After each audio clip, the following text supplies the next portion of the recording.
Okay, and we're live. Benedicite, it's it's Father Joseph Sweden, This is Bishop Enoch. and so we are starting. Basically today, we're kind of like it's kind of like an in between sort of stream because we've had some interesting news and discoveries, and we all know how crazy it is right now. So let's get started. Do we have a Uh, link to the YouTube stream? yes, give me just a moment here. Um, Let me just quickly put that there. And I'll send that to you privately. Okay. I actually just sent that to the room. Okay, that's fine. Okay. I can copy it, right? Yeah, I just put it in the private chat too. Anyway, so what we're doing today is we were going to go over some of the recent events of the past few days. Oh, that was the other thing I wanted to do, an episode on eschatology, but we're not doing that today. Okay. It's too much to delve into. But we are going to do that soon, hopefully by the end of the week. Mm-hmm. And then tomorrow we have the review for Subdeacon Nectarius's book. But today we're going to go over some of the things we've picked up on and learned over the past few days. I know that you were researching. You were actually researching manuscripts on Saint Augustine's De Trinitate. Is that correct? Yes, it is. Oh, okay. Can you tell us a little more about what we're going to be looking at? Because I have no idea. I'm just Oh, clicking a can link you? here. Okay, so can you open the link? Yep, doing that right now. Wrong button. Okay, there we go. Okay, so we got the link here. Okay, so this is the Bodleian Manuscript Laud Miscellaneous 126. All right. It is generally considered to have been composed sometime around between 750 and 800. And anyway, the important part of it, I mean, I'm sorry, no. Actually, the minuscule, the writing style can sometimes considered German Anglo-Saxon. Here, actually, let me give you another link. This right here, this I'll put it in the main comments. This link, I can't do that. This link gives biographical information about the manuscript. So, okay. So it was origin is 8th century, made at the in the middle of the 8th century. It's from the Chalais nunnery or the Jarrin nunnery in France. Okay. Okay, so that's the origin. So that's just oftentimes they just say 750. So anyway, it contains. Now, if we go back to the actual manuscript. Okay. Okay. Moment. Okay, and if you could go to, page 516 via the digitization. So go up to it. No, go up to the top where it says image, Father Joseph. Where it says index? No, go to the right. Go to the right. Go to the right. Keep on going to the right. Keep on going to the right. Go up. Go left. Right there. Type in 516 in there. Okay. Okay. So you can scroll forward or to magnify it a little bit. Oh, okay. Okay, that's fine. Okay. All right. So this is basically from book 15 of De Trinitate near the very end. This is folio page 256V, which is digitization page 516. And if you, this is going to be too complicated to do now, but if you had like a standard Latin edition of De Trinitate, okay, you would see that right where the text says, now I got to find it. Hold on. No problem. Okay. Take your time. Right where the text says, okay, can you put your scroller on the top of the text? Yeah. 1 second. Okay. Okay. Okay, go up. Go up a little bit. No. Move your mouse up. Go down. Okay. Stop. I'm trying to get you to point with your point. Go up. Okay, stop. Go up one line. Go up one line. No. Okay, right there. Stop. Go to the left. Okay. All right. There you go. Okay. It says et in ut. Okay. Can you scroll for it? Can you scroll? Make it bigger? Anyway, I don't want to hang too much on it. The point is that the standard Latin editions of the works of St. Augustine adds like 3 extra pages to this text, and where the oldest manuscript even refined, which is this text, the oldest digitized manuscript, simply does not have this long digressionary discussion about the filioque. Now, there is some discussion about the procession of the Holy Ghost. All right, that does happen. What is this? What is this note right here? Like I can't Unita. I can't quite see.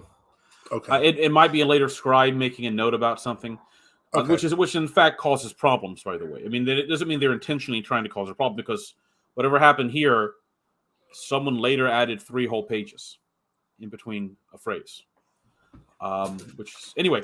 Are there any earlier editions in this one, or is this the most well known?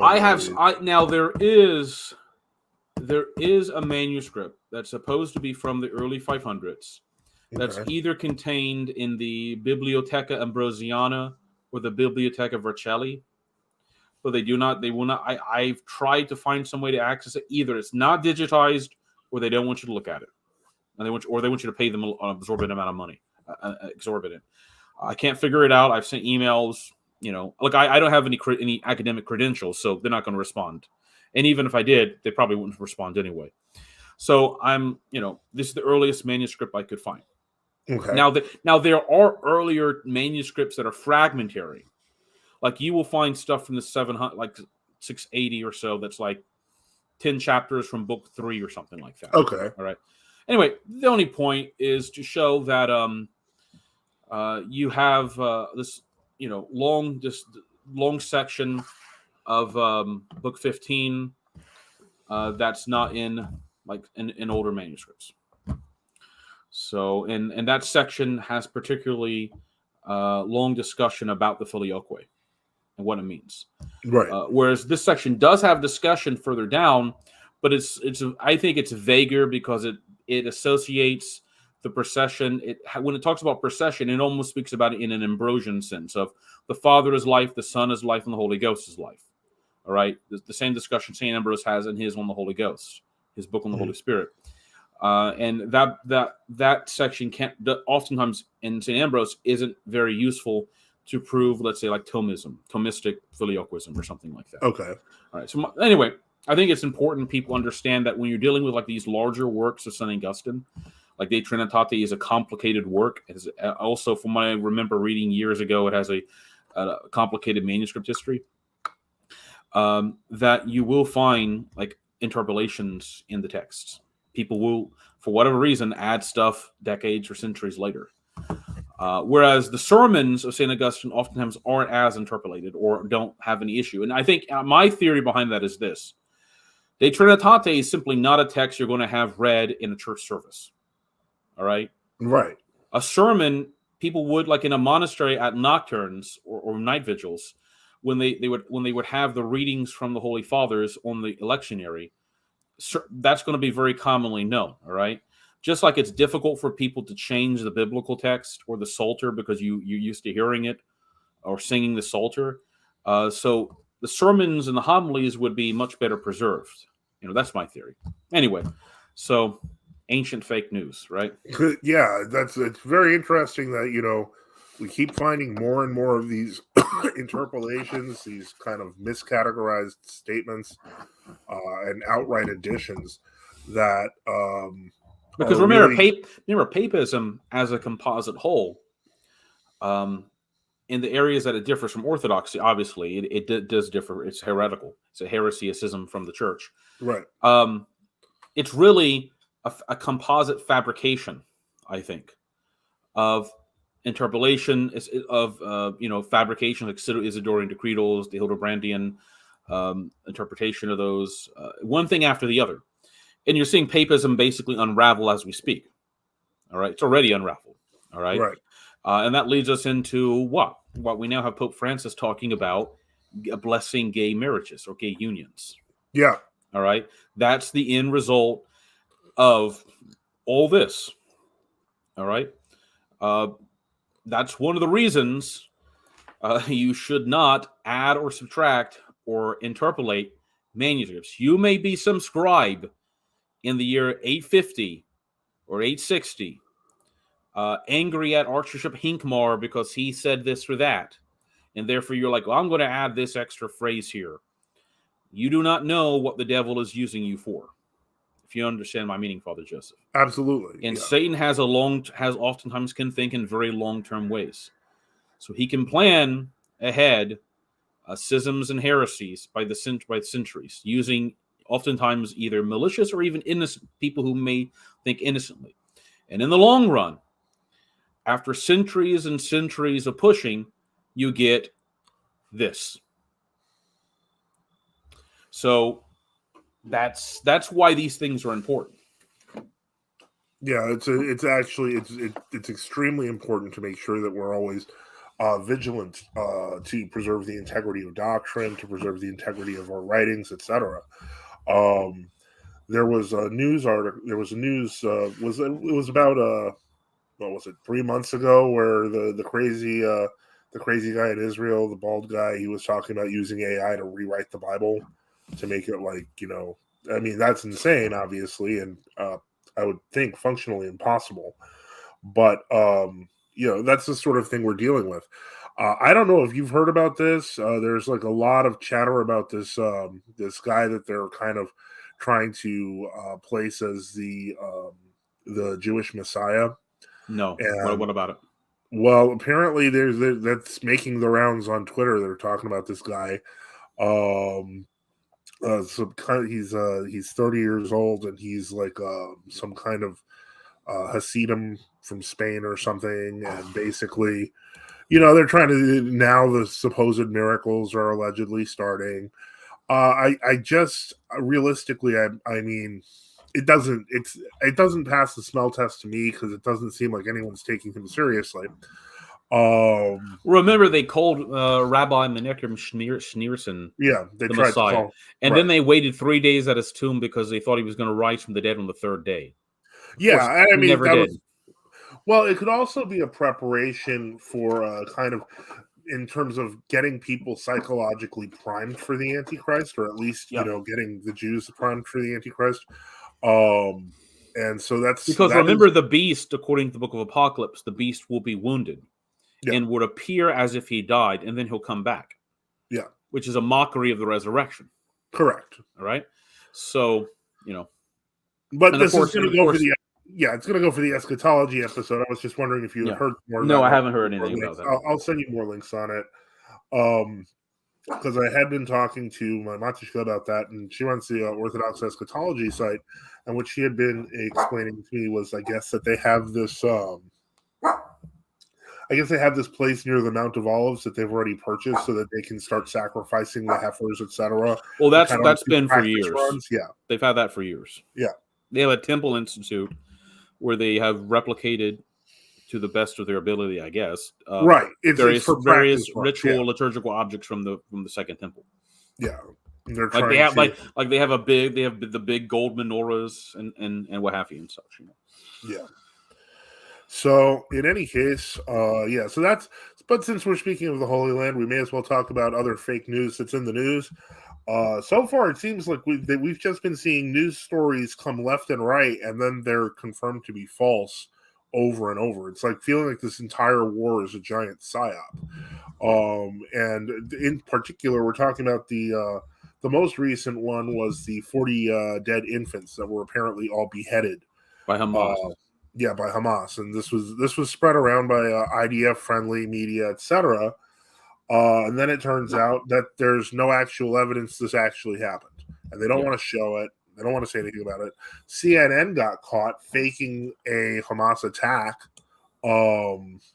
which was, I thought that was mind blowing, but that they actually literally got caught just showing them making up a fake attack. And let's not forget the crowning jewel, which was the destruction of the Church of Saint Porphyrius in Gaza, which it turns out was not destroyed at all.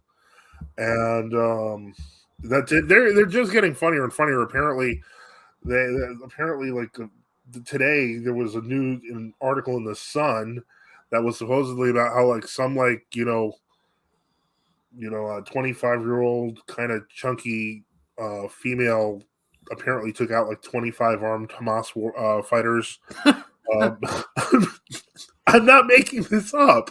This is like real, and so I mean, not that it's real; it's really fake news, but it's really a story that they made up. So that's my point. Yeah. That reminds me of the claim during the. I remember this during the second Iraq War. Yep, They everyone's claim bringing up the Iraq War now. you remember that. Well, the second during the invasion of Iraq in 2003, there was this claim that there was this woman soldier who was surrounded by Iraqis, and they claim I have vague memories. They claim like she fought off 100 Iraqis and she saved the convoy. And then it was just all invented, fabricated. None of it happened. Just like in the first war, the daughter of the Kuwaiti ambassador claimed she had seen Iraqi soldiers throwing babies out of incubators, which was a lie. All right. Wow. So, Yeah, and that's the thing. We're seeing I guess you could say, these psyops at an unprecedented speed now, and they're collapsing just as quickly, like shooting stars. It's like the weirdest thing that I've really ever witnessed in my life. Really, one of the weirdest things. It certainly doesn't help fuel any trust in major media organizations. I would think that they would be doing it on purpose if they weren't doing it so poorly. Yeah, well, most of it's probably IDF sources, like you say, trying to generate sympathy for the situation, and they wanted the United States to be more actively involved in helping the Zionist entity doing whatever it wants to do. I mean, remember, it doesn't mean obviously we accept Islamic organizations like Hamas. But I also might think it bears pointing out that throughout history, God will use one other bad or evil to punish another. All right, that's just the way the Lord works in history. So it bears bears keeping in mind about that, and it also bears keeping in mind that all the protestations from Tel Aviv about this being an unprovoked attack. Anybody who has followed the whole Palestinian situation that's been going on for 75 years now, since 1947, knows that the claim that Tel Aviv always says every time any Palestinian even throws a rock at a tank, all right, that's an unprovoked attack. Yeah. All right.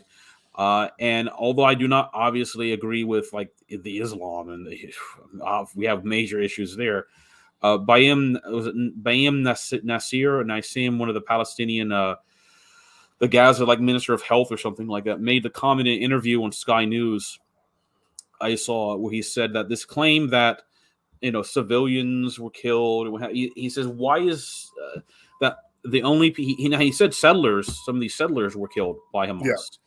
But that the claim that these settlers are no different than civilians when they are armed settlers that function as paramilitary militias is absurd. So it's a real bad situation because you have literally millions of people who want to go back to where where their parents used to live, and they can't. The towns have been destroyed. Jewish settlements or cities have been built over. They just drive them out of the towns. There's no people can talk about Palestinians have legitimate grievances, but the problem is this: if you push people into a corner more and more, they may go after more and more radical solutions. Because if the solution is either leave their ancient homeland, all right, and then what do they want them to do? Go to Argentina or something like that? I mean, many Palestinians have gone there, but it's either leave their ancient homeland, which they're not going to do, to stay in Gaza City and die of malnutrition.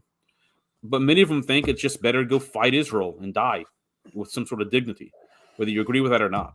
So you have to take that into consideration. That's a reality. So, okay, so why do you? I think we should go back briefly to the Pope Francis comments. I think it bears talking more about Okay. the issue. I'll put him back. One moment. Because I'm interested not so much in the fact that, of course, Pope Francis is going to say this, but I'm interested in the reaction. Brief as I haven't, the reaction from the Roman Catholic, like supporters of Roman Catholicism, it's like apologists and those who try to convince people to accept Roman Catholicism. All right, so from what I understand. There is a Roman Catholic writer and a Roman Catholic bishop called, I think, Athanasius Schneider. Okay. If I'm recalling his name correctly. Let me take a look. He wrote an article, I believe, for this website called 1 Peter 5, maybe, or they reposted something he wrote there. I can try. Yeah, let me check. I think he may have been the Roman Catholic, like auxiliary bishop for some place in Kazakhstan. Yeah, well, I see that. I mean, let me see. Bishop Anyway, Schneider. yes, I think he was the one who made the comment that there is no way to remove a pope, that even if the pope becomes a material or formal heretic, just there's nothing you can do about it. All right. In other words, this was sort of like this conservative people were pushing up as this great,